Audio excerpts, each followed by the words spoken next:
માતાજી મગન દાદા તમારા હાથમાં આ જે ડાળખી છે વૃક્ષની છે છે એ હરગવાની છે ભાઈ. સરગવો એટલે આપણે ઓલા કઢી બનાવી આ શીંગુની ઈ? હા અને કઢી બનાવીએ ને હા. શાક બનાવી આ એ હરગવા ઝાડ છે. હા હા આને ઘણા કામમાં આવે. બીજા શું ઉપયોગી થાય છે આ? બીજા આપણને શરીરમાં ઘણી બીમારી હોય કે હા તો આ હરગવાના પાંદડા હરોળી હા અને એની શીંગું લઈ અને હા. ઉકવણી કરી નાખે હા અને પછી એની ફાકી બનાવી નાખે હા અને હવાર હાન પીવે એટલે શરીરમાં જે તમને નબળાઈ હોય હા. નબળાઈ હોય.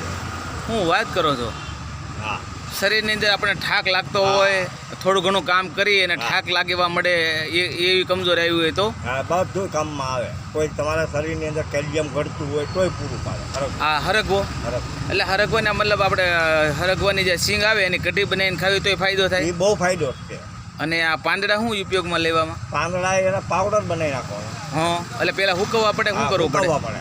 આ પાંદડા તોડ નાખવાના, હા પાંદડા તોડી પછી હુકવણી કરવાની, હુકવણી કરી નાખવાની અને પછી ખાંડીને પાવડર બનાવવાનો, ખાંડીને પાવડર બનાવવાનો. પછી પછી હવાર હાન પીવાનો.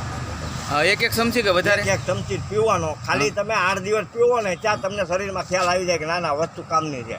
એટલે આપ ગરમ પાણી કે નોર્મલ પાણીમાં? ગમે એ પાણી પીવો. એને મતલબ પાણી નોર્મલ હોય તો હાલે? આ હરગો ગરમ જ આવે. સમજાઈ ગયું છે. એટલે શરીરમાં વાનો પ્રોબ્લેમ હોય થોડો ઘણો. હા એટલે મતલબ આપણા શરીરની અંદર કેલ્શિયમ ઘટતું હોય હા. એટલે હાંથા બધા દુખતા હોય હા, એમાં તો એની માટે આ પાવડર પાંદડાનો કામ લાગે. કામ લાગે.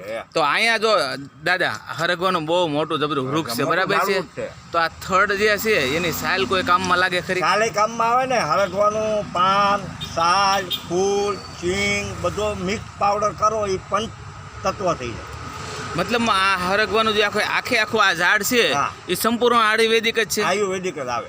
વાહ, મગન દાદાએ ખૂબ સરસ વાત કરી છે કે મિત્રો જો તમે જોઈ શકો છો આ આપણે આ રોડ છે, બરાબર છે? આ રોડના કાંઠે જ આપણે ઊભા છીએ અને રોડ ઉપર જ આ હરગવો ઉગી આવ્યો છે.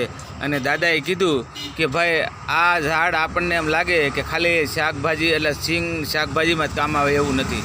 મગન દાદા કે સંપૂર્ણ આ જે વૃક્ષ છે સરગવાનું સંપૂર્ણ આયુર્વેદિક છે કે પાંદડાથી લઈને સાલથી લઈને સિંગથી લઈને અને સ્વાદમાં એવું અને શરીરને આરોગ્ય પણ પ્રદાન કરે છે. એટલે મિત્રો આવા જે મગન દાદા છે જેવા લોકો છે જે વૃક્ષની જે જાણકારી એની પાસે ધરાવે છે, તો એવા લોકો ખરેખર આપણને જાણકારી આપે છે અને ડિજિટલના માધ્યમથી મને તમને બધાને જાણવા મળે. મને એટલી બધી ખબર નહોતી કે હરગવો એટલો બધો ઉપયોગી છે. મગન દાદાએ કીધું ખૂબ ઉપયોગી છે. તો મિત્રો હરગવાનો છોડ તમારા ખેતરની અંદર વાવજો, બરાબર છે ને દાદા? આ વનસ્પતિ બચશે, પર્યાવરણ બચશે, હવામાન શુદ્ધ રહે અને તમને શરીરને આરોગ્ય પ્રદાન કરશે ને શાકભાજીમાં કંઈ ઉપાધિ નહીં.